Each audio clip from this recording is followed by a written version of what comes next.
দুনিয়ার সম্পদ, লোভ, লালসা এগুলো নিয়ে পড়ে থেকো না। এই যে আমাদের ফ্যামিলি, আমাদের বাচ্চা কাচ্চা, আমাদের এত টাকা পয়সার হিসেব, মাস শেষে বাড়ি ভাড়া, গ্যাসের বিল, এইটা সেটা, আপনি কি মনে করছেন যে আপনি চলে গেলে এগুলো থেমে থাকবে? কিছুই থেমে থাকবে না, সব চলবে আগের মতো, থাকবেন না আপনি।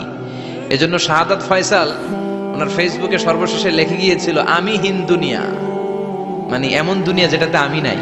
সব চলে, সকাল গড়িয়ে বিকেল হয়, শীত শেষে গ্রীষ্ম আসে, দিন শেষে রাত নামে, সব চলে, নাই শুধু আমি। চিল্লায় বলেন ঠিক কিনা? তো এজন্য এগুলি একটু ভাবেন। অনেক ব্যস্ত আমরা, এই দুনিয়ার পুরো জীবনটা এটা হচ্ছে লালসাময় একটা জীবন, লোভ, মরিচিকা, মায়াজাল। এই মায়াজালে আমরা আটকে আছি, ফলে মৃত্যুর কথা আমরা ভুলে গিয়েছি।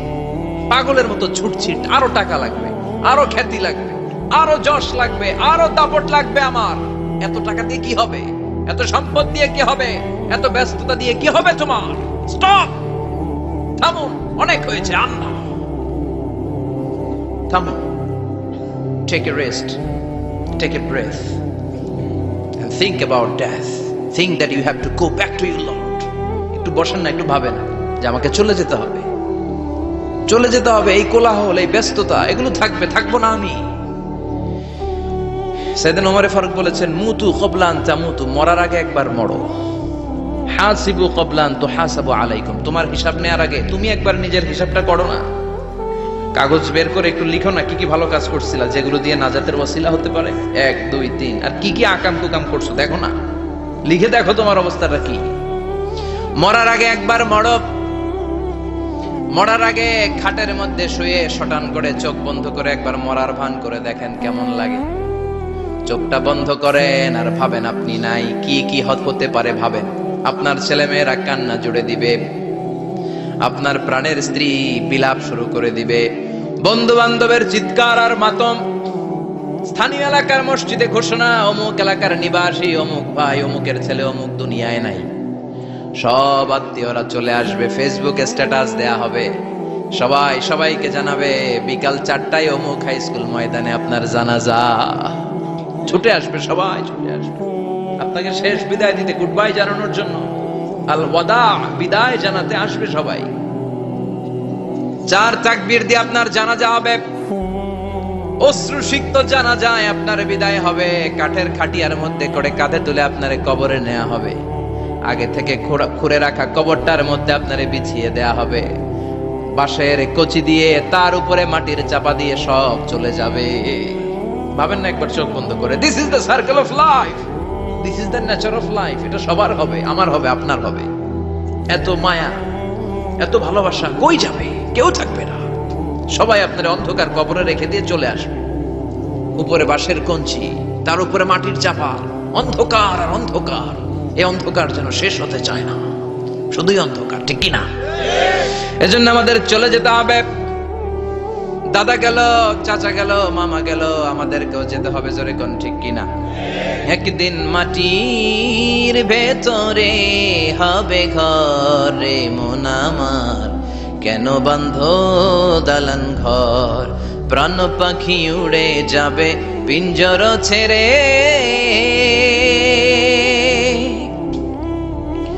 ধরা ধামে সবই রবে, তুমি যাবে চলে, বন্ধু বান্ধব যত, মাতা পিতা দ্বারা সুত, সবই হবে তোমার পরে মন আমার, কেন বাঁধ দালান ঘর, একদিন মাটির ভেতরে হবে ঘর রে মন আমার, কেন বাঁধ দালান ঘর, ঠিক কিনা?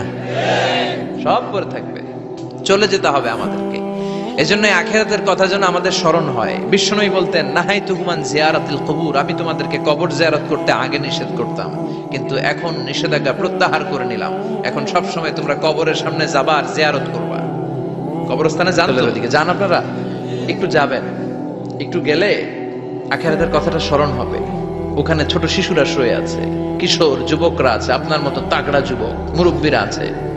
এরা এই এলাকায় থাকতো, এরা আকাশ থেকে নেমে আসে না, এই এলাকার সন্তান আজ নাই। একটা সার্টেন পিরিয়ড শেষে আপনিও থাকবেন না। This is the nature of life, this is the circle of life. ছোট্ট শিশু হয়ে এসেছিলেন, শৈশব, কৈশোর, যৌবন, প্রৌঢ়ত্ব, আগে ছিলেন সিঙ্গেল, বিয়ে করে হয়ে গেলেন ডবল, এরপরে আল্লাহ আপনাকে একটা মেয়ে দিল, এরপরে মেয়েকে বিয়ে দিয়ে শ্বশুর হলেন, এরপরে ওই মেয়ের ঘরে সন্তান হতে নানা হলেন। আর কতদিন? অনেক দিন হলো তো, অনেক লম্বা সময় পেয়েছেন আপনি। Think about death. এবার যাওয়ার কথা ভাবেন, আখিরাতের সামানের কথা ভাবেন, ফিরে যেতে হবে। কি শক্তিশালী যুবক, বার্ধক্য চলে আসলে লাঠি ছাড়া চলতে পারে না। কুচকুচে কালো দাড়ি সাদা হয়ে যায়, দাড়ির শুভ্রতা, বয়সের ভার, রং ধরা যৌবন জং ধরে শেষ, ঠিক কি না? This is the circle of life. যুবক ভাইরা, এটাই জীবন, চলে যেতে হবে, কেউ থাকতে পারবে না, ঠিক কিনা? এটা রিমাইন্ডার আল্লাহ এই সূরার ভেতরে দিয়েছেন যে তোমাদেরকে ফিরে যেতে হবে। এই লোভ লালসা ছেড়ে দাও। রব্বুল আলামিন বলেন, আলহাকুমুত তাকাসুর হাত্তা যুরতুমুল মাকাবির। ও গোলাম, দুনিয়ার সম্পদ, লোভ লালসা তোদেরকে পাগল বানিয়ে দিয়েছে। এই লোভ পাগলামি কোনোদিন তোদের থামবে না যতদিন না তোরা কবরে ঢুকবি, ঠিক কিনা? কার কথা? আল্লাহ বললেন, দুনিয়ার সম্পদ আর লোভ আর মোহে তোমরা গাফেল হয়ে গিয়েছো। আখিরাতের কথা বেমালুম তোমরা ভুলে গিয়েছো। কিন্তু আখিরাতে তোমাদের যেতেই হবে, কবরের বাড়িতে তোমাদের ঢুকতেই হবে, ঠিক কিনা? যেতেই হবে, আমরা ভুলে যাই। আলহাকুমুত তাকাসুর, অতিরিক্ত পাওয়ার লোভ, বেশি বেশি খাওয়ার লোভ, বেশি বেশি জমানোর লোভ মানুষকে গাফেল বানিয়ে দিয়েছে। এটা মানুষের স্বভাব। আরো চাই, আরো চাই, এই স্বভাবটা আছে না নাই? এই আরো আরো আরো চাই, এই স্বভাবটাই মানুষকে কুড়ে কুড়ে শেষ করে দিয়েছে। এত লাগবে কেন তোমার? চাহিদার কোনো শেষ নাই। Unlimited demand of human being. যার আছে বেশি তার চাই বেশি। যার সাইকেল আছে তার হুন্ডা চাই, হুন্ডা আছে তো প্রাইভেট কার চাই, প্রাইভেট কার আছে তো প্লেন চাই, প্লেন আছে তো হেলিকপ্টার চাই, হেলিকপ্টার আছে তো ওইটা চাই, ওইটা আছে তো সেটা চাই, ঠিক কিনা? এলাকার মেম্বার যে হয়েছে চেয়ারম্যান হতে চায়, আছে না নাই? চেয়ারম্যান সাহেব এমপি হতে চায়, আছে না নাই? এমপি সাহেব মন্ত্রী হতে চায়, আছে না নাই?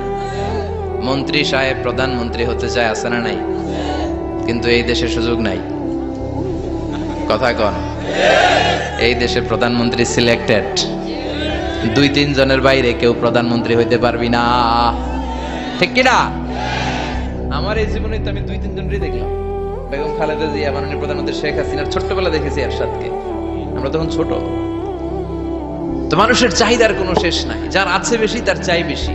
এজন্য বিষ্ণু বলেছেন, উনজুরু ইলা মান হুয়া আসফালা মিন, তোমার চেয়ে যে খারাপ আছে ওর দিকে তাকাও। ওয়ালা তানজুর মান হুয়া আ'লা মিন, তোমার চেয়ে যে ভালো আছে ওর দিকে তাকায়ও না, তোমার চেয়ে যে খারাপ অবস্থানে আছে ওর দিকে তাকাও। অনেকে নিজের অবস্থান নিয়ে সুখী না, এরকম আছে না নাই? আল্লাহ আমার এটা দিল না রে, ওইটা দিল না রে, পাইলাম না রে, কিচ্ছু হয় না, কি করব জীবনে, হতাশ। আসলে আছে কিন্তু অনেক কিছু, শুকরিয়া নাই, টাকা, ঠিক কিনা? নিজের অবস্থান নিয়ে সুখী না। কিন্তু অনেক লোক আছে তারা আপনার অবস্থানে পৌঁছতে চায়। তাদের দিকে তাকিয়ে দেখেন, আপনি যে অবস্থানে আছেন এই অবস্থানে পৌঁছাটা অনেকের কাছে স্বপ্ন। তারা প্রতিনিয়ত সংগ্রাম আর স্ট্রাগল করে যাচ্ছে আপনার অবস্থানে পৌঁছতে, আর আপনি এটা নিয়ে সন্তুষ্ট না। শেখ সাদির নাম শুনেছেন? বালাগাল উলা কাশাফাত দুজা, এই কবিতাটার রচয়িতা, ইরানের বিখ্যাত এক কবি। উনি একবার আর্থিক সমস্যার মধ্যে দিয়ে সময় কাটাচ্ছেন, টাকা নাই, পয়সা নাই, পায়ে দেওয়ার মতো জুতা নাই। উনি খুব দুঃখ পেলেন, হায় রে, আমি ইরানের এত বড় কবি, আমার পায়ে দেওয়ার মতো জুতা নাই। দুঃখ ভরা মন নিয়ে রাস্তায় হাঁটতে বেরোলেন। হাঁটতে হাঁটতে হঠাৎ দেখলেন একটা লোক শুয়ে শুয়ে কাঁদছে, ওই লোকটার 2টা পাই নাই, পাই নাই। উনি সেজদায় পড়ে গেলেন, আল্লাহর কাছে ক্ষমা চাইলেন, আল্লাহ অনেক দিয়েছো, শুকর আলহামদুলিল্লাহ। এজন্য যেই পরিস্থিতিতেই থাকি না কেন আমরা কি পড়বো? জোরে বলেন, কি পড়বো? এজন্য আল কানাতু মিনাল ইসলাম, অল্পে তুষ্ট থাকার নাম হলো ইসলাম। সম্পদ লাগবে কিন্তু সম্পদের পাহাড় লাগবে না, ঠিক কি না? অল্প খান, অল্প পড়েন, অল্প জামান, অল্পের ভেতরে বরকত ঢুকায়া দিছে কে? দেখবেন যাদের সম্পদ অল্প তারা সুখী বেশি। জরিপে এটা দেখা গিয়েছে, অনেক সার্ভেতে এটা এসেছে, যারা সম্পদশালী এরা দুঃখী বেশি, এদের দুঃখ বেশি, টেনশন বেশি। খুব স্বাভাবিক, টাকা যার বেশি রোগ তার বেশি, টাকা যার বেশি টেনশন তার বেশি। টাকা যার বেশি ঘরে শান্তি তার কম, আছে না নাই? ঘরের ভেতরে অশান্তি, ছেলে কথা শোনে না, ছেলে টানে গাঞ্জা, মেয়ে করে পরকিয়া, আছে না নাই? স্ত্রী কথা শুনে না, ভালোবাসা নাই, ঘরটা জাহান্নামের টুকরা।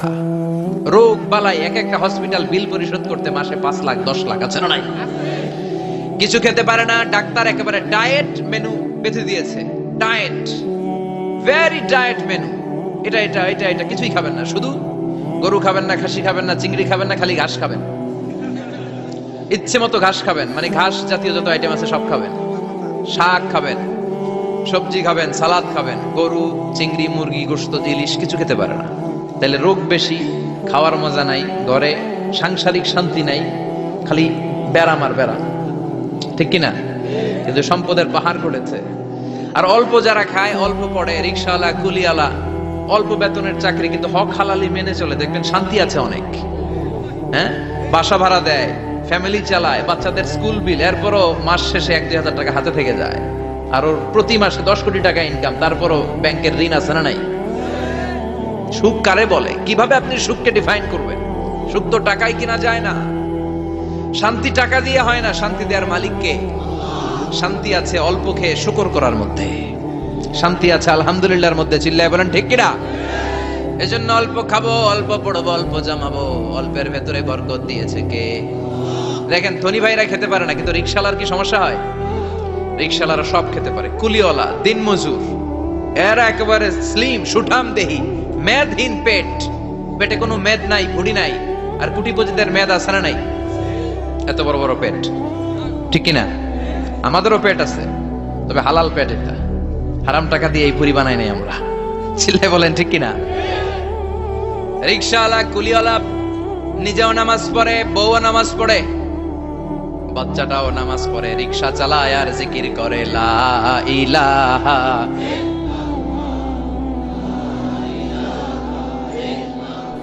লা ইলাহা ইল্লাল্লাহু মুহাম্মাদুর রাসূলুল্লাহ সাল্লাল্লাহু। সুখ আর শান্তি, তাদের ঘরে সুখ। ধনী কোটিপতি, ভিআইপি, সিআইপিস, এদের রাতে ঘুম নাই, 1 ঘন্টা ঘুমানোর জন্য 4টা ট্যাবলেট খাওয়া লাগে, এরকম আছে না নাই? কিন্তু ঘুমের জন্য যে ট্যাবলেট খাওয়া লাগে, রিকশাওয়ালা এটা জানেই না। ওর যেখানে রাইত ওইখানেই, ওর মাথা বিছনায় লাগতে দেরি, ওর ঘুম আসতে দেরি হয়, ওর ঘুমে নাকের ডাকের আওয়াজে ট্রাকের ইঞ্জিনও ফেল। সুবহানাল্লাহ পড়েন। এজন্য অনেক বেশি সম্পদের পাহাড় করা লাগবে, এই চিন্তা যেন আমাদের মাথায় না আসে, চিল্লায় বলেন ঠিক কিনা? এজন্য রব্বুল আলামিন বলেন আলহাকুমুত তাকাসুরু হাত্তা যুরতুমুল মাকাবির। বেশি বেশি সম্পদ উপার্জনের আকাঙ্ক্ষা তোমাদেরকে আখিরাত থেকে গাফেল বানিয়েছে।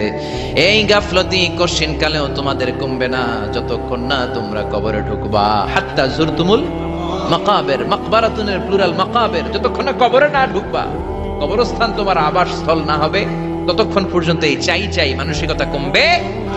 মানুষের স্বভাব হলো আরো চাই, আরো চাই, আরো চাই করে ফকিরেরা। কারা? আল্লাহ গালি দিয়ে বললেন তোরা সব ফকিরনি, তোরা কি? ইয়া আইয়ুহান নাসু আনতুমুল ফুকারাউ ইলাল্লাহ ওয়াল্লাহু হুয়াল গানিয়ুল হামিদ। সুবহানাল্লাহ পড়েন। আল্লাহ ডেকে বললেন গোলাম আনতুমুল ফুকারা ইলাল্লাহ, তোমরা সবাই ফকির, ধনী হলো একজন, তিনি কে? আল্লাহ শুধু ধনী। আর মানুষের স্বভাব হচ্ছে আরো চাই, আরো চাই। ওর 2 তলা বিল্ডিং, আমার 3 তলা লাগবে, ওর 2টা গাড়ি আছে, আমার 3টা লাগবে, আছে না নাই? বিশ্বনবী বললেন কিয়ামতের আগ দিয়ে মানুষের মধ্যে আকাঙ্ক্ষায় প্রতিযোগিতা বেড়ে যাবে, প্রতিযোগিতামূলক টেন্ডেন্সি, কার চেয়ে কে বড় হতে পারে, কার চেয়ে কে বেশি টাকার পাহাড় বানাতে পারে, আছে না নাই? বিশ্বনবী বললেন ওয়া আনতারাল হুফাতাল উরাতাল আলাতা Riya আশ-শাইয়াতা তাওয়ালুনা feel বুনিয়ান।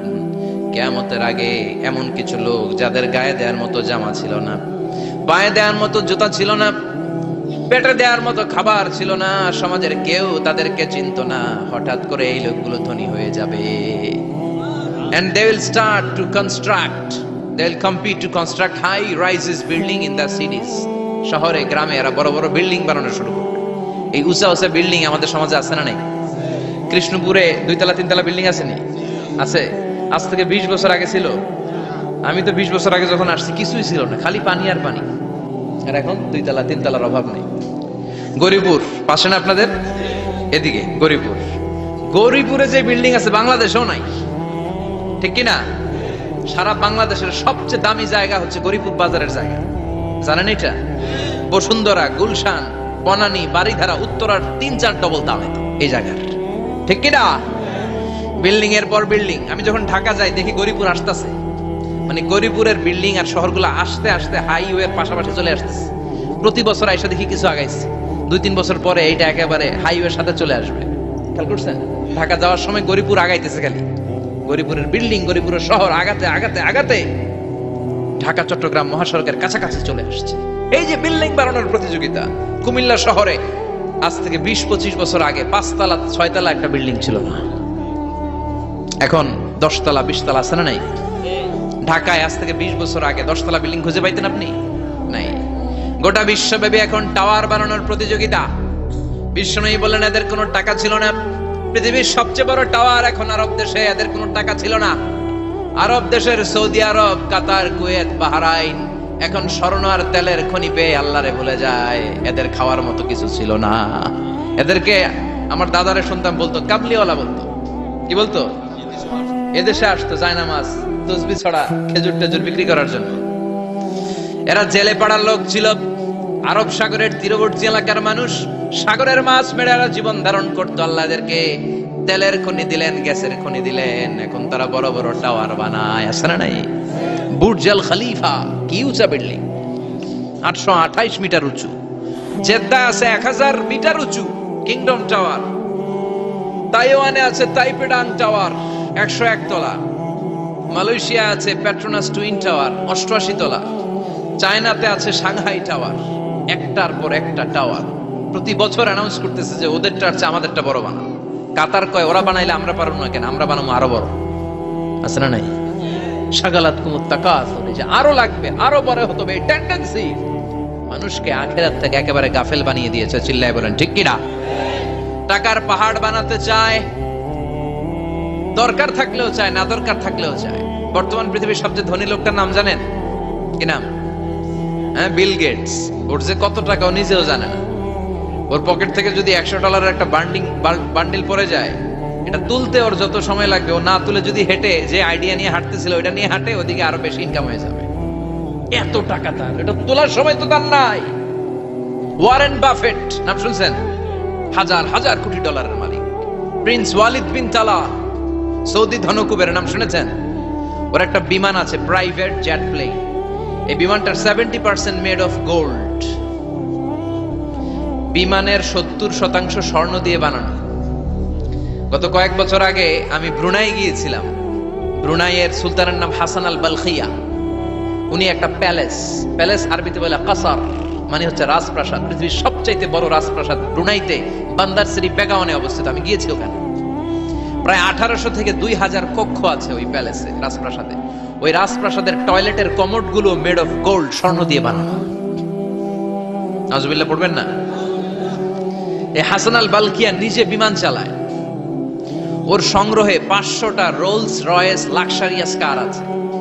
500 Rolls Royce. Google, YouTube যারা করেন সার্চ দিলে দেখবেন ওর কি পরিমাণে গাড়ি।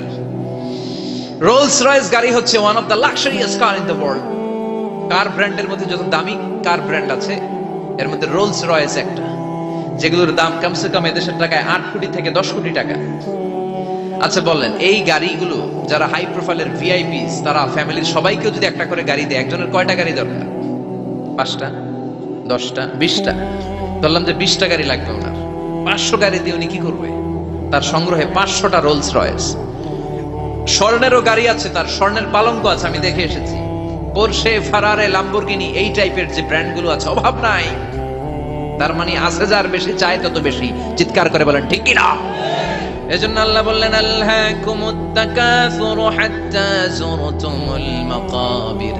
দুনিয়ার লোভ তোমাদেরকে আখিরাত থেকে গাফেল বানিয়ে দিয়েছে। দুনিয়ার লোভ লালসার মধ্যে পড়ে আখিরাতকে বেমালুম তোমরা ভুলে গিয়েছো। এই গাফলতি কোনোদিন কমবে না যতদিন না তোমরা কবরে ঢুকো। ঠিক কিনা? সম্পদ উপার্জনে ইসলাম বাধা দেয় না, কিন্তু সম্পদ হৃদয়ে স্থান দেয়া যাবে না। সম্পদ উপার্জন করতে হবে, খরচ করে ফেলতে হবে।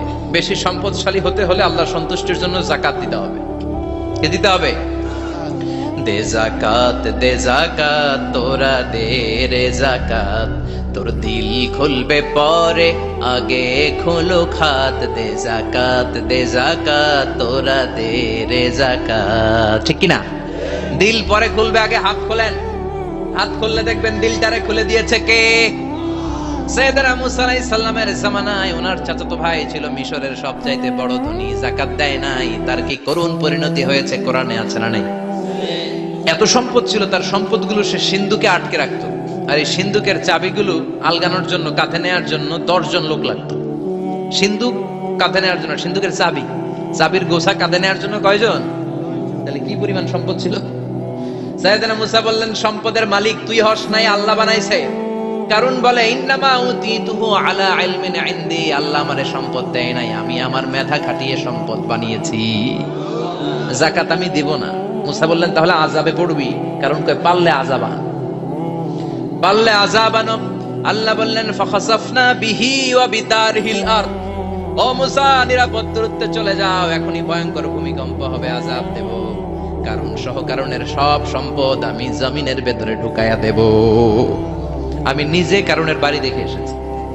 মিশরের রাজধানী কায়রো থেকে প্রায় 150 কিলো দূর একটা জেলা আছে, ফায়ুম জেলা। ওইখানে কারুনকে আল্লাহ তার সব সম্পত্তি সব মাটিতে দাবিয়ে দিয়েছেন। দাবাতে দাবাতে হাঁটু পর্যন্ত যখন কারুন জমিনে দেবে যায়, ভাবছে উঠে যাবে। কোমর পর্যন্ত যখন মাটির মধ্যে দেবে যায়, ভাবছে উঠতে পারবে। গলা পর্যন্ত যখন দেবে যায়, হাত তুলা কয়, আমি ঈমান আনলাম। ও মুসা, সব সম্পদ তোর, আর তোর আল্লাহর লইয়া যা, খালি আমারে বাঁচা, আমারে। সব গাদ্দারদের একই পরিণতি। ফেরাউনরেও যখন আল্লাহ লোহিত সাগরে পানি খাওয়াতে খাওয়াতে পেটটা এত বড়, হাত তুলা কয়, আনা মিনাল মুসলিমিন, আমি মুসলমান, আমি ভালো মানুষ। আল্লাহর কোরআন সাক্ষী, সে বলেছে আনা মিনাল বনি ইসরাইলরা যে আল্লাহরে মানে, আমিও তারে মানি, আমিও আল্লাহর দলের একনিষ্ঠ কর্মী। আর পানি খাইতে পারি না, আল্লাহ বাঁচাও। আল্লাহ কয় আরো খা। শেষ, ফেরাউন শেষ, নমরুদ শেষ, কারুন শেষ। পুরো সম্পদ সহ আল্লাহ কারুনকে জামিনের ভেতরে দাবিয়ে দিলেন। এজন্য সম্পদ যাদের বেশি, যাকাত দেওয়ার দরকার আছে না নাই? দারিদ্রতা বিমোচনের জন্য যাকাত দিবেন। যাকাতের শাড়ি লুঙ্গি এইভাবে না। অনেকে কিন্তু দেয় যাকাতের শাড়ি, যাকাতের লুঙ্গি, যাকাতের গামছা, এরকম ডাকাইত আছে না নাই? বাংলাদেশে এমনও হয়েছে, যাকাতের শাড়ি দিবে বলে সে পত্রিকায় নিউজ করেছে, আর ওই শাড়ি আনার জন্য শাড়ি দিবে 5,000 মানুষ, এসেছে 5 লক্ষ। পদপৃষ্ঠ হয়ে 11 জন নারী এক জায়গায় মারা গিয়েছে। কিয়ামতের দিন আল্লাহ বিচারের কাঠগড়ায় এই বিজনেস ম্যাগনেটকে দাঁড়িয়ে সেদিন জিজ্ঞাসা করবে যে, কেন তুই এদেরকে কষ্ট দিয়েছিলি? চিল্লা এখন ঠিক কিনা? এদের মৃত্যুর দায়ভার এই শিল্পপতি এড়াতে পারবে না। যাকাতের শাড়ি, যাকাতের লুঙ্গি বিতরণের জন্য আল্লাহ তোমারে ধনী বানায় নাই। ধনীদের দায়িত্ব হলো গরিবের হাতে সম্পদ পৌঁছে দেয়া। ও ফি আমওয়ালিহিম হাক্কুন লিসাইলি ওয়াল মাহরুম। গরিব আমার কাছ থেকে সম্পদ আর যাকাত নিয়ে সে আমার প্রতি করুণা করেছে। আমি যাকাত দেই বলে আমি কোনো দয়া দেখাই নাই। কথা বুঝতে পেরেছেন? আইডিয়াটা ক্লিয়ার করে নেন। যাকাত দেয়া আমার জন্য কি? কথা বলেন, ফরজ। আর যে যাকাত নেয় তার জন্য যাকাত খাওয়া কি ফরজ? আমি গরিব মানুষ, আমি যাকাত খাবো না, না খাইয়া থাকুম, রোজা রাখুন। কথা কন। আমার যে যাকাত নেওয়া লাগবে এমন কোনো কথা নেই, কিন্তু আমি যে ধনী, আমার দিতেই হবে, এটা ফরজ। তার মানে আমি দিয়ে আমি দয়া করি নাই, ও নিয়ে আমারে বাঁচাইয়া দয়া করে গেছে। চিৎকার করে বলো ঠিক কিনা? ইসলাম বলে রাস্তার এক পাশে 5 তলা আর এক পাশে গাছতলা, এটার নাম ইসলাম না। খেটে খাওয়া মানুষ, সুবিধা বঞ্চিত মানুষদের দ্বারে যে তুমি যাকাতের টাকা পৌঁছে দাও। যাকাতকে ফরজ করা হয়েছে দারিদ্রতা বিমোচনের জন্য। আপনি শাড়ি লুঙ্গি দিলে কি হবে? ওরে শাড়ি দিচ্ছেন দুপুরে, রাত্রে বেলা ও আরেক জায়গায় লাইন ধরে আছে, বিরিয়ানির প্যাকেট দিতেছে ওইখানে। কথা কোন? সারাটা বছর ও যাকাতের টাকা নেবে, ওর কিচ্ছু হবে না। বরং এমন কিছু তাকে করে দিতে হবে যেটা দিয়ে সে ফ্যামিলি লিড করতে পারে। একটা সিএনজি কিনে দেন, ওই ফ্যামিলিতে কোনো যুবক থাকলে সিএনজি চালায়া, অটো চালায়া ফ্যামিলিটারে চালাবে। একটা টঙের দোকান করে দেন, চায়ের দোকান, চা বিক্রি করে ফ্যামিলিটারে চালাবে। অস্ট্রেলিয়ান একটা গাই কিনে দেন, গরুর দুধ বিক্রি করে তার ফ্যামিলি চলবে। কিংবা মাছের একটা খামার করে দেন, মুরগির খামার করে দেন, ঠিক কিনা? ওমরে ফারুক বলতেন, এমন ভাবে যাকাত দাও যাতে করে যাকে যাকাত দিয়েছে জীবনে কোনোদিন সেজন্য আর কারো কাছে যে হাত পেতে যাকাতের জন্য দাঁড়িয়ে না থাকে। এই বিধানটা কার? এজন্য আল্লাহ বললেন, আলহাকুমুত তাকাসুরু হাত্তা যুরতুমুল মাকাবির। দুনিয়ার লোভ লালসা তোমাদের কমবে না যতদিন না তোমরা কবরে ঢুকো। কার কথা? চিল্লায় বলেন কার? এজন্য দুনিয়ার প্রতি যে আমাদের লোভ, এটা কি বাড়াইতে হবে না কমাইতে হবে? এই দুনিয়ার জীবন এটা ক্ষণিকের। আমাল হায়াতুদ দুনিয়া ইল্লা মাতাউল গুরুর, এটা ভোগের সামগ্রী, আজ আছে কাল নাই, এটা হাতের ময়লা। দুনিয়ার এই জীবনের দৃষ্টান্ত হচ্ছে 4টা স্বর্ণের টুকরা আর 3টা লাশের মতো। স্বর্ণের টুকরা 4টা, চিৎকার করে বলেন তো কয়টা? লাশ 3টা, জোরে বলেন কয়টা? অনেক অনেক আগের যুগের 3জন যুবক জীবিকার তাগিদে তারা বের হয়েছে কর্মসংস্থান করে খাবে। পথিমধ্যে তারা গুপ্তধন পেয়েছে, স্বর্ণের বার পেয়েছে, তো বড় বড় 4টা পেয়ে তারা মহা খুশি। আমাদের আর কাজ করা লাগবে না, এগুলো বেচে আজীবন খাবো, সুখে থাকবো। তো 3জন মিলে বললো 4টা স্বর্ণের টুকরা 3জনের মধ্যে ভাগ করে দেওয়ার আগে একজন এক কাজ কর, বাজার থেকে কিছু রুটি নিয়ে আয়, খুব ক্ষুধা লেগেছে, খেয়ে নেই। একজনের রুটি আনতে পাঠিয়ে 2জন মিলে ভাবে ওইটারে যদি মেরে ফেলতে পারি তাহলে তো তোর আর আমার মধ্যে কোনো ঝামেলা নাই। স্বর্ণের টুকরা কয়টা? তুই নিবি 2টা, আমি নেব 2টা। আর যেটারে রুটি আনতে পাঠাইছে ওইটা মনে মনে ভাবতেছে রুটির মধ্যে বিষ মিশাই নিয়ে যাব। কি মিশাবো? বিষ খাইয়া ওইটা শেষ, সবগুলো আমার। তো বিষ মিশাই নিয়ে আসছে, আর আগের পরিকল্পনা অনুযায়ী এই 2জন মিলে তাকে নৃশংসভাবে হত্যা করেছে। হত্যার পরে কয় প্রচন্ড ক্ষুধা লাগছে, লো আগে খাইয়া লই। 2জন মিলে বাজার থেকে আনা বিষ মাখানো রুটি খেয়ে ওই 2টাও শেষ। স্বর্ণের জায়গায় স্বর্ণ পড়ে আছে, স্বর্ণগুলো নেয়ার মতো মানুষ আর নাই, ঠিক কিনা? এজন্য মানুষের এই চাহিদা কমবে না। বিশ্বনবী বলেন, লাউ আন্না লিকুল্লি ইবনে আদম ওয়াদিয়ান মিন যাহাব আহাব্বা আই ইয়াকুনা ইলাইহি ওয়াদিয়ান। আল্লাহ প্রত্যেককে, আমাদের প্রত্যেককে যদি একটা করে স্বর্ণের পাহাড়ের মালিক বানিয়ে দেয়, কয়টা করে? এই একটা পাহাড় স্বর্ণের, এক একটা স্বর্ণের পাহাড়ের মালিক যদি আমাদের এক একজনকে বানায় দেওয়া হয়, এরপর আমরা চাবো আরেকটা স্বর্ণের পাহাড়ের মালিক কেমন করে হওয়া যায়। আচ্ছা বলেন তো, একটা স্বর্ণের পাহাড় আমার 14 পুরুষ বিক্রি করে খাইলেও শেষ করতে পারবো এটা? তো আরেকটা কেন লাগবে আমার? ওয়ালাই আমলা আফাহু ইল্লা তুরাব। বিষ্ণু বলেন, কবরের মাটি যতক্ষণ না তোর মুখে না ঢুকবে, তোর এই চাওয়া চাওয়া খাই খাই সব বন্ধ হবে না। এজন্য আল্লাহ বললেন, আলহাকুমুত তাকাসুরু হাত্তা যুরতুমুল মাকাবির। দুনিয়া তোমাদেরকে গাফেল বানিয়ে দিয়েছে, গাফলতি কমবে না যতদিন না কবরে ঢুকো। কবরে ঢুকা লাগবে, কবরে ঢুকা লাগবে না? কবরে আমাদেরকে যেতেই হবে, যেখানেই থাকেন। কবরের প্রশ্ন আছে না নাই? অনেকে বলে, হুজুর বিমান হামলায় মারা গিয়েছে, বিমান জ্বলে পুড়ে ছাই হয়ে গিয়েছে, তার কবর কোথায়? তার আত্মাটা যেখানে আছে ওই জায়গায় প্রশ্ন আছে না নাই? অনেকে বলে, হুজুর সাগরের মধ্যে পড়ে মারা গিয়েছে, তিমি মাছ খেয়ে ফেলেছে, তার কোনো অস্তিত্ব নাই, কিন্তু তার রুহুটা আছে না নাই?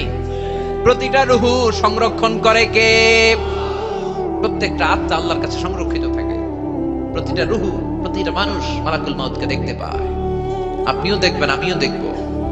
মুমিনদের কাছে এসে মালাকুল মাউত একজন যুবকের বেশে সাদা ধবধবে জুব্বা পরে সুগন্ধি মেখে মুমূর্ষু ব্যক্তির শিয়রে বসে বসে বলে, ইয়া আইয়াতুহান নাফসুল মুতমাইন্না, হে প্রশান্ত আত্মা, উখরুজি ইলা মাগফিরাতুল্লাহি ওয়া রিদওয়ানি, আল্লাহর ক্ষমা আর দয়ার দিকে বের হয়ে আসো। বলা মাত্রই মুমিনের আত্মাটা স্মুথলি বের হয়ে আসে। কাফান মিন আকফানিল জান্নাহ, হানুত মিন হানুতিল জান্নাহ, জান্নাত থেকে আনা সুগন্ধি কাফনের মধ্যে পেঁচিয়ে তিনি রূহটাকে নিয়ে ইল্লিনে চলে যায়। সরাসরি দেখে মালাকুল মাউতকে। আর যারা ইসলাম বিরোধী, কোরআন বিরোধী, তাদের সামনে এসে মালাকুল মাউত ত্রাস সৃষ্টি করে। আগে ধমক। হাইওয়েতে মাঝে মাঝে ডাকাতি হয় না? বাসগুলোর মধ্যে যখন ডাকাতি হয়, বাসে থাকে 50 জন, ডাকাত ঢুকে 5 জন, এই 5 জনের ভয়ে সবগুলো পেশাব করে দেয়। কারণ ত্রাস সৃষ্টি করে। এসেই চাইনিজ কুড়াল দিয়ে আগে কুবায় দেয় 4-5 জনের। রক্ত দেখে কি দেওয়ার সব আগে রেডি করে রাখে। মালাকুল মাউত এসে কাফের নাস্তিক মুশরিকদের সামনে সেরকম একটা ত্রাস সৃষ্টি করে, ভয়ে লোকটা কাঁপতে থাকে।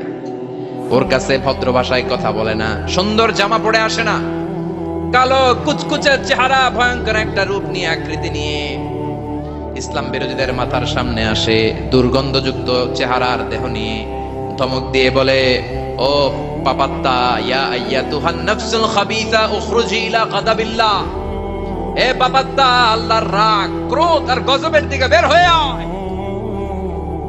মুমিনের আত্মা বলার সাথে সাথে যেমনি মুমিনের দেহ থেকে বের হয়ে জান্নাতি কাফনের ভেতরে ঢুকে, কাফেরদের আত্মাও কি এরকম তাড়াতাড়ি বের হতে চায় নাকি? কাফেরদের আত্মা বের হতে চায় না, ডানে দৌড় বায়ে দৌড়, সামনে দৌড়, পেছনে দৌড়, আহা দৌড়াদৌড়ি করে। মালাকুল মাউত এটাকে টেনে হিচড়ে, একটা জীবিত ছাগলকে জবেহ না করে, জবাই না করে, তার চামড়া উল্টা দিকে টেনে হিচড়ে বের করলে ছাগলটা যত কষ্ট পায়, এর চেয়ে কমসে কম 70 গুণ বেশি কষ্ট দিয়ে কাফের, মুশরিক আর গাদ্দারদের রূহ কবজ করা হয়। আল্লাহ এই পরিস্থিতি থেকে তুমি আমাদের বাঁচাও। মুমিনদের রূহ যেমনি কবজ হয় ওইভাবে রূহ কবজের ব্যবস্থা করে দিও। ইমানের মৃত্যু নসিব করে দিও, শাহিদি মৃত্যু নসিব করে দিও। আমাকে শহীদ করে সেই মিছিলে শামিল করে নিও, যে মিছিলের নেতা মীর হামজা খোবায়েবে খাব্বাব, আল্লাহর কাছে ছিল অতি প্রিয়, শামিল করে নিও। আমাকে শহীদ করে সেই মিছিলে শামিল করে নিও। পড়েন আমিন। আরো জোরে পড়েন আমিন।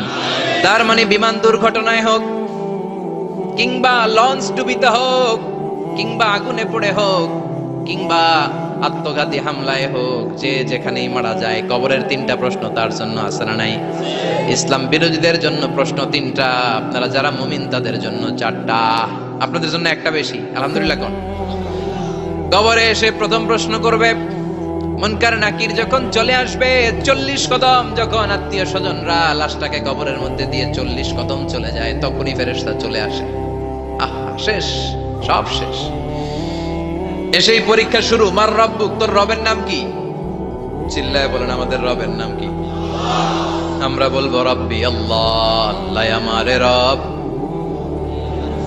দমে দমে তনু মনে তারি অনুভব। পড়েন আল্লাহ আমারে রব। তোমার দুনিয়াতে আমি যেদিকে তাকাই, অথই নিয়ামতে ডুবে আছি সবাই। পাখপাখালির গানে শুনি তসবিহ কল রব, তসবিহ কল রব, আল্লাহ আমারে রব। প্রথম প্রশ্ন তোমার রবকে, আমরা বলবো আমাদের রব আল্লাহ। দ্বিতীয় প্রশ্ন ওমা দীনু, তোমার ধর্মের নাম কি? আমরা কি বলবো? তৃতীয় প্রশ্ন বিশ্বনবীর চেহারা দেখিয়ে বলা হবে আতারিফু হাদার রাজুল, এই লোকটারে চিনো নাকি? আমরা বলবো চিনি, আমাদের প্রাণের নবী, ঠিক কি না? চাঁদের চেয়ে সুন্দর তুমি নবী আমার কমলিওয়ালা, দু জাহানের বাদশাহ তুমি প্যারা নবী সাল্লে আলা, চাঁদের চেয়ে সুন্দর তুমি নবী আমার কমলিওয়ালা, ঠিক কি না? 3টা প্রশ্নের যথাযথ উত্তর যখন দিয়ে দিলেন, আপনার জন্য অতিরিক্ত আরেকটা প্রশ্ন করা হবে, ওয়ামা ইলমুক, তোমার নলেজ কি? 3টা প্রশ্নের উত্তর যে তুমি করতে পারলা, কিভাবে পারলা, কেমনে জানলা? নকল করে বলছো নাকি জেনে বুঝে আসছো? নকল হয় না? নকল হয়? কৃষ্ণপুরে নকল নাই না? এখন মনে হয় এগুলো একটু কমছে। একটা সময় ছিল অনেক নকল হইতো। পাঞ্জাবের ভিতরে নকল, পকেটে নকল, টুপির ভিতরে নকল, মৌজার ভিতরেও নকল। এমনকি মেয়েরাও নকল করে পরীক্ষার হলে আসে না নাই? স্কেলের মধ্যে লিখে নিয়ে যায়, হাতের মধ্যে লিখে নিয়ে যায়, ওড়নায় লিখে নিয়ে যায়, কাপড়ে লিখে নিয়ে যায়, আসে না নাই? ফেরেশতারা বলবে নকল করছো নাকি? কেমনে জানলা? 3টা প্রশ্নের উত্তর তুমি কেমনে বললা? আল্লাহ তোমার রব, ইসলাম তোমার ধর্ম, এই লোকটা বিশ্বনবী, কেমনে চিনলা? আপনাকে তখন বলতে হবে আমি কোরআন থেকে শিখেছি, আমি হাদিস থেকে শিখেছি, আমি ইসলাম জেনে বুঝে মেনেছি, আমি আন্দাজে কোথাও ঘুরি নাই। চিল্লা এখন ঠিক কিনা? আপনাকে বলতে হবে, এজন্য শিখতে হবে, প্রতিনিয়ত ইসলাম সম্পর্কে জানতে হবে, আখের গোছাতে হবে, জীবনটাকে আলোকিত করতে হবে। চিল্লায় বলেন ঠিক কিনা? 4টা প্রশ্নই যখন হয়ে গেল, ফেরেশতারা বলবে আহলান ওয়া সাহলান ওয়া মারহাবান বিক, খোশামদেদ, কংগ্রাচুলেশন, খোশামদেদ, কংগ্রাচুলেশন, সব প্রশ্নের উত্তর তুমি পেরেছো। ফায়ুফসাহু লাহু কবরুহু 70 যিরান, আপনার কবরটারে 70 হাত লম্বা করে দেয়া হবে। ওয়ায়ুফতাহু লাহু বাবুন ইলাল জান্নাহ, আপনার কবর থেকে জান্নাতের দিকে দরজা খুলে দেয়া হবে। ওয়ায়ুলবাসু মিন লিবাসি আহলিল জান্নাহ, জান্নাতের 2টা রেশমি কাপড়ের পোশাক এনে আপনারে পরিয়ে দেয়া হবে।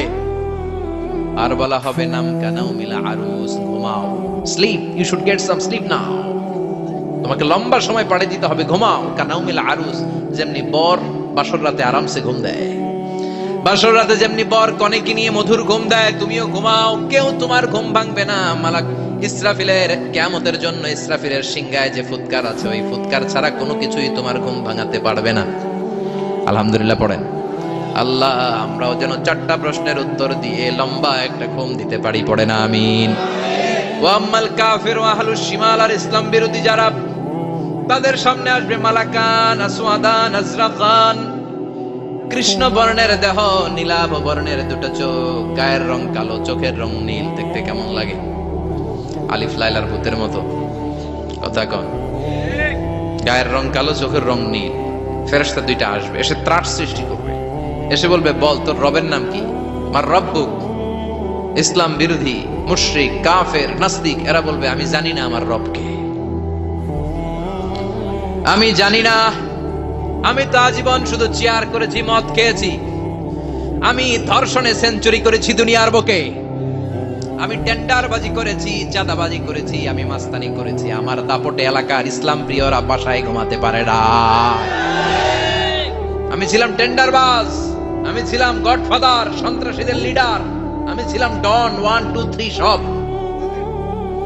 আমি ছিলাম ডনের ডন, আমি ছিলাম মাস্তান রংবাজ। রব টপ কি আমি তো জানি না। লাদ্রি লাদ্রি আমারে জিজ্ঞেস করো না।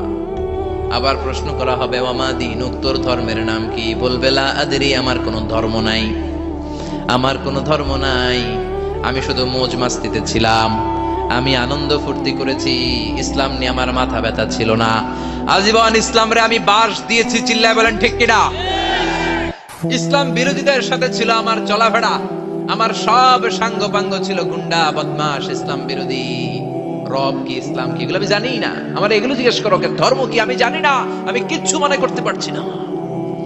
3 নাম্বার প্রশ্ন করা হবে, আচ্ছা আরিফু হাদার রজুল, দেখো তো এই লোকটারে চিনো কিনা? কয় না, চিনি না, তবে মনে হয় এই লোকটারে দুনিয়ার বুকে আমি গালি দিতাম, এই লোকটার বিরোধিতা করতাম, ব্লগের মধ্যে এই লোকটার ব্যাপারে কুৎসা রটনা করতাম, এই লোকটার কার্টুন বানিয়ে আমি হিংসা ছড়িয়ে দিতাম, এই লোকটার ব্যাপারে আমি এলাকার মধ্যে অপপ্রচার চালাতাম।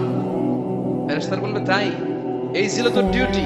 তারা এখনই আমাদের খেলা শুরু, এখনই শুরু। ফায়ুতরাকু বিমাতারিকা মিন হাদিদ, লোহার একটা হাতুড়ি দিয়ে মাথা থেকে পা পর্যন্ত পিটানো হবে, পিটিয়ে ওর গোশতর হাড্ডিগুলোকে থেতলে ফেলা হবে। ওয়ায়ুকালু লিল আরদি ইলতাইমি, কবরের দুই পাশের মাটিরে বলা হবে, এবারে দুই দিক থেকে তোরা চাপ দে। চাপ দেয়া হবে, ধাক্কা ধাক্কি করেও সে সুবিধা করতে পারবে না। মাটি আস্তে আস্তে আস্তে আস্তে দেহের দুই দিকে লেগে এমন জোরে দুইটা চাপ দিবে, ফাতাখতালিফা আতলাউহু, তার ডান পাশের পাজরের হাড্ডি বাম দিকে ঢুকে যাবে, বাম দিকের হাড্ডি ডানে চলে যাবে। বিশ্বনবী বললেন, এই হাতুড়ি দিয়ে পিটানোর শাস্তি, কবরের চাপ দেওয়ার শাস্তি চলতেই থাকবে হাত্তাল কিয়ামা, কিয়ামত পর্যন্ত। আল্লাহ এই কবরের শাস্তি থেকে আমাদের বাঁচাও। আমরা এই আযাব পেতে চাই না, আমরা যেন ঠিকভাবে কবরের 4টা প্রশ্নের উত্তর করে দিয়ে লম্বা ঘুম দিতে পারি। আল্লাহ তুমি তৌফিক দাও। এজন্য আল্লাহ বললেন, গোলাম দুনিয়া নিয়ে পাগল হয়ে থেকো না, এই দুনিয়ার জীবন আসল জীবন নয়, আসল জীবন হলো কবরের জীবন। জোরে বলেন ঠিক কিনা? এই জন্য মাঝে মাঝে কবরে যাবেন, কবরস্থানে দাঁড়িয়ে চিন্তা করবেন, এই জায়গায় আমারও আসতে হবে। দিন যাবে, রাত আসবে, বৃষ্টি হবে, শীত আসবে, কেউ আমার দেখতে আসবে না, একা থাকতে হবে। একা, বড় একা, অন্ধকার, বড়ই অন্ধকার। ওই কবরের জীবনের সামান গোছানোর দরকার আছে না নাই? ওই কবরে সুখে শান্তিতে থাকতে চাইলে নামাজ পড়ার দরকার আছে না নাই? কোরআন পড়ার দরকার আছে না নাই? ছেলে মেয়েগুলোরে মানুষের মতো মানুষ করার দরকার আছে না নাই? আজকে যিনি উপস্থাপক চমৎকার কথা বললো, আমরা যেন মাদককে না বলি, আমরা যেন ফেন্সি ডিলকে না বলি, আমরা যেন ইসলামের পক্ষে থাকি, আমরা ইসলামের কোন বিপক্ষে শক্তির সাথে যেন হাত না মিলাই। সব সময় যেন আমরা কোরআনের পক্ষে থাকি, ইসলামের পক্ষে থাকি। 5 ওয়াক্ত সালাত গুলো যেন জামাতের সাথে আদায় করি, আব্বা আম্মার যেন খেদমত করি, আর বিনয়ী মানুষ যেন হতে পারে। ঠিক কিনা? আল্লাহ আমাদের সবাইকে কথাগুলো বুঝে আর আমল করার তৌফিক দান করো।